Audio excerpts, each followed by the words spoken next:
أعوذ بالله من الشيطان الرجيم بسم الله الرحمن الرحيم نحمده ونصلي على رسوله الكريم وعلى آله وأصحابه أجمعين। আজকের এই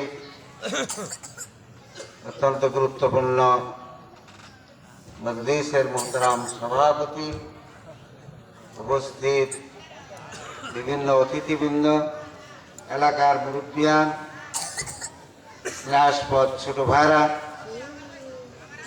ও উপস্থিত মা ও বোনেরা, আসসালামু আলাইকুম ওয়া রাহমাতুল্লাহি ওয়া বারাকাতুহু। আলহামদুলিল্লাহ, আমাদের দেশে এই মৌসুমে আমরা বিভিন্ন জায়গায় বিভিন্নভাবে কোরআন সুন্নাত প্রয়োজনীয় কথাগুলো শুনতে পারি। আলহামদুলিল্লাহ, এটা আল্লাহর একটা বিরাট মেহেরবানি এবং এই সুযোগ বাংলাদেশের একটা ঐতিহ্য। এই মৌসুমে এই সময়ে আমরা মোটামুটি বিভিন্ন দিকের বিভিন্ন পর্যায়ের বিভিন্ন জায়গায় আমরা বিভিন্ন প্রতিষ্ঠানের উদ্যোগে আমাদের জন্য এই সুযোগ অবহারিত করা হয়।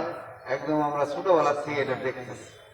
আলহামদুলিল্লাহ, সেই ধারাবাহিকতায় আজকে এই অনুষ্ঠান আমি অত্যন্ত বিনয়ের সাথে, ইতিপূর্বে অনেক ওয়াজ হয়ে গেছে, ওয়াজ শোনার ক্ষেত্রে আলহামদুলিল্লাহ আমরা পিছিয়ে নাই, প্রথম দিকে আছি। শোনার ক্ষেত্রে আমরা পিছিয়ে নাই এবং অনেক কিছু শোনার সুযোগ আমরা পাই। এখন আমি যেহেতু বিনয়ের সাথে যে আহ্বান জানাচ্ছি, আসুন আমরা মানার ক্ষেত্রে একটু আইয়ে, শোনার চেয়ে মানা, এবং মানা ছাড়া শুধু শোনা আমাদের জন্য কোনো কল্যাণ বয়ে আনে না। মানতে হবে আর নিজেদের ভিতরে একটা পরিবর্তন আনতে হবে। আমরা যদি কোরআনের আলোকে নিজেকে গড়তে পারি, তাহলেই শুধু আমাদের এই শোনা, আমাদের এই আশা, আমাদের এই সিদ্ধান্ত যদি আমরা গ্রহণ করতে পারি কোরআন অনুযায়ী নিজেদের ভিতরে পরিবর্তন আনার, তাহলে এটা আমাদের জন্য কল্যাণ বয়ে আনবে। আর তাছাড়া আমি বিশ্বাস করি যারা এখানে এসেছেন এবং আসবেন, সবার ভিতরে নিয়তের ক্ষেত্রে এটা আছে ইনশাআল্লাহ। আমরা কোরআন অনুযায়ী আমরা নিজেদেরকে করতে চাই, আমাদের পরিবারকে করতে চাই, আমাদের সমাজকে করতে চাই, আমাদের রাষ্ট্রকে করতে চাই কোরআনের আলোকে। যে এই জুলাই আগস্টের যে মহাবিপ্লব, যেটাকে দ্বিতীয় স্বাধীনতা বলা হয়, এটা তরুণদের, ছাত্র জনতার, শ্রমজীবী মানুষের রক্তের বিনিময়ে যে বাংলাদেশ আমরা পেলাম, এই নতুন বাংলাদেশ, এটা যাতে আমরা কোরআনের বাংলাদেশ হিসেবে গড়তে পারি, ইসলামের বাংলাদেশ হিসেবে একে গড়তে পারি, এই জন্য আমাদেরকে এগিয়ে আসতে হবে। বিশেষ করে তরুণ সমাজ, তরুণ ছাত্র সমাজ, তাদের একটা বলিষ্ঠ ভূমিকা রাখার প্রয়োজন আছে। তাহলে সে সমাজে মোটামুটি একটা পরিবর্তনের হাওয়া, পরিবর্তনের বাতাস বওয়া শুরু হবে। সম্মানিত ভাইরা আমার, আমরা এ ব্যাপারে দৃঢ় সিদ্ধান্ত আমাদের আছে, এই বিশ্বাস নিয়ে আমি সংক্ষিপ্তভাবে অত্যন্ত বিনয়ের সাথে দুটি কথা আপনাদের সামনে বলতে চাই। তা হলো, শুরুতে আসুন আমরা আমাদের কাছে এই জিনিসটা পরিষ্কার হওয়া দরকার যে আমাদের পরিচয়টা কি, আমরা কে, কে আমাকে সৃষ্টি করলো, কেন সৃষ্টি করলো, কামটা কি আমার, আমি কি এখানে এসেছি না আমাকে পাঠানো হয়েছে, আমি কি সৃষ্টি হয়েছি না আমাকে সৃষ্টি করা হয়েছে। কোনো দাবি দেওয়া মিছিল তো আমরা করি না যে মালিক আমাদেরকে বানাও, বানায় দুনিয়াতে পাঠাও, তাহলে তোমার গতি উল্টে গেল, তুমি এরকম তো কোনো মিছিল করিনি। তারা দেখা যাচ্ছে আমরা সৃষ্টি হয়নি, আমাদেরকে সৃষ্টি করা হয়েছে। আমরা এখানে আসিনি, আমাদেরকে এখানে পাঠানো হয়েছে। তাহলে যিনি পাঠালেন, কি প্রয়োজনে সৃষ্টি করেছেন, কি দায়িত্ব দিয়ে এখানে আমাদেরকে পাঠিয়েছেন, সেই জিনিসটা আমাদেরকে উপলব্ধি করতে হবে। আমাদের চেতন মনে এই জিনিসটাকে মজবুত ভাবে প্রতিষ্ঠিত রাখতে হবে যে আমরা কে, কে আমাদেরকে সৃষ্টি করলো, কেন সৃষ্টি করলো, কামটা কি। এখানে আসার পিছনে সেই আমার রবের প্ল্যান অনুযায়ী আমি এখানে এসেছি। আমরা কোথায় জন্মগ্রহণ করবো জিজ্ঞেস করা হয় নাই, আমাদের বলা হয় না চর্ষি জন্মগ্রহণ করবি না জামালপুরে না ঢাকা শহরে না সৌদি আরবে জিজ্ঞেস করছিল? যদি জিজ্ঞেস করতে বলতাম সৌদি আরবে অথবা মক্কা মদিনায়, তাহলে আমরা আমাদের আশা পোষণ করতে পারতাম। তাহলে যেখানে রাসূল পাক সাল্লাল্লাহু আলাইহি সাল্লামের কর্মময় জীবন কেটেছে, যেখানে আল্লাহ রসুলের মাজার রয়েছেন, যেখানে তার কর্মক্ষেত্র ছিল, সেখানেই কথা আমরা বলতে পারতাম। কিন্তু আমাদের তো জিজ্ঞেসই করেন। তাহলে দেখা যাচ্ছে আমাদেরকে জিজ্ঞেস করা হয়নি, আমরা এখানে এসেছি না, আমাদেরকে এখানে পাঠানো হয়েছে আমার রব মহান আল্লাহ তাআলার ইচ্ছা। কামটা কি? রব্বুল আলামিন পরিষ্কার বলছে, ওমা খালাকতুল জিন্না ওয়াল ইনসা ইল্লা লিয়াবুদুন। আমি জিন এবং ইনসানকে সৃষ্টি করি নাই কেবলমাত্র শুধুমাত্র একমাত্র আমার ইবাদত এবং বندگی করার। তারা আমার কামটা আমার পরিষ্কার করা হয়েছে। আমার কামটা কি? ইবাদত করা আল্লাহ। ইবাদত বলতে শুধু নামাজ রোজা এগুলোই বোঝায় না, এটা আমাদের কাছে ধারণা আমার মনে হয় এই পর্যায়ে এসে পরিষ্কার আছে যে আমাদেরকে ইবাদত মানে সৃষ্টি করা হয়েছে ইবাদতের জন্য। ইবাদত না, আল্লাহর হুকুম মানাই হলো ইবাদত।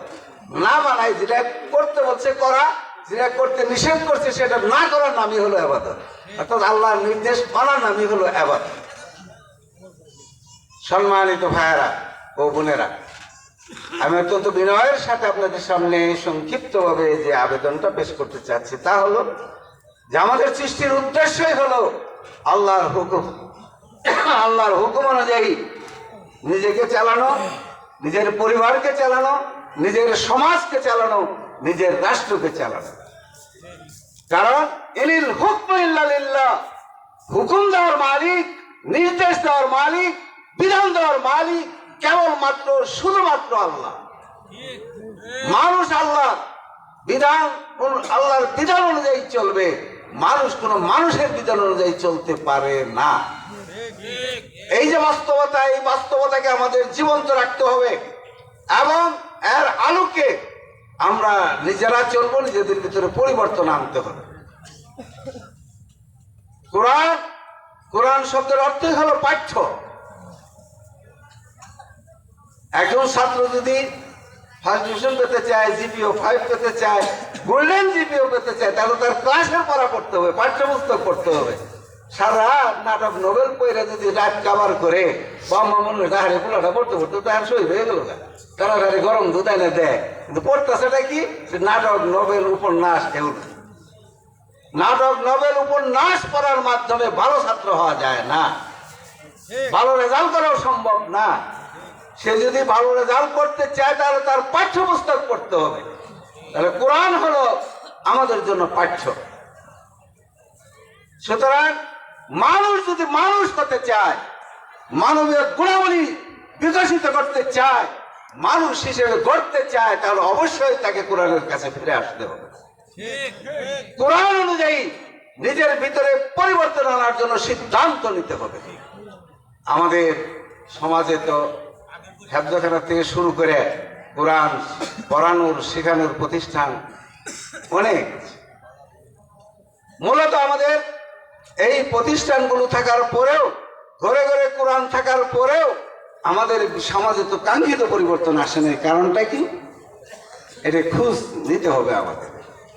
যে কোরআন যেটা আমাদের পাঠ্য, সেটাকে ওইভাবে মানুষ গড়ার জন্য পাঠ্য হিসেবে এটাকে গ্রহণ করা হয়নি।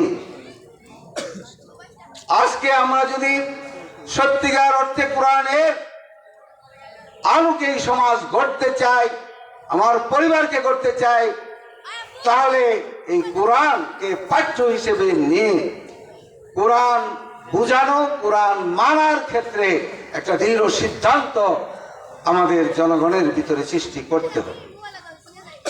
তাহলে শুধু মাত্র কোরআনী সমাজ আগামী দিনে কায়েম হবে। সব